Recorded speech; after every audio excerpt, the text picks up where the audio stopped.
នេះថាឃ្លាតឬន័យមួយទៀតការឈានដល់ហើយកែវហើយឬន័យមួយទៀតការឈានដល់នៃរាសីចាំងអ្នកកុំឆ្លោព្រះអាទិត្យចរដល់ទីជួបមួយជុំអោយកែវកែវហើយព្រះអាទិត្យចរដល់ទីជួបមួយជុំ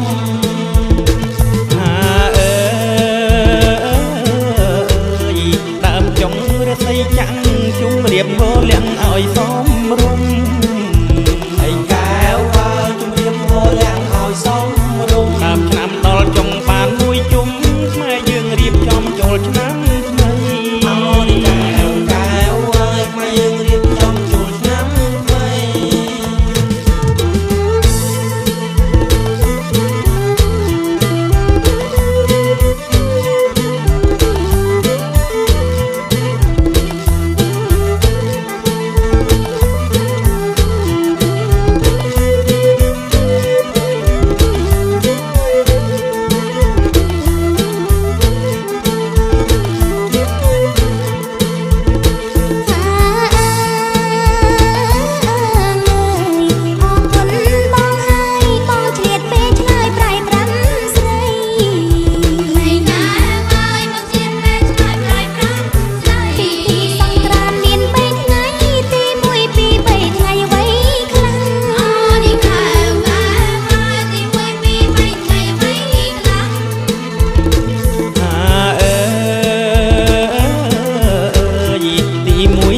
ចូលឆ្នាំអូនអើយត្រូវចាំប្រវត្តិទេសាស្ត្រ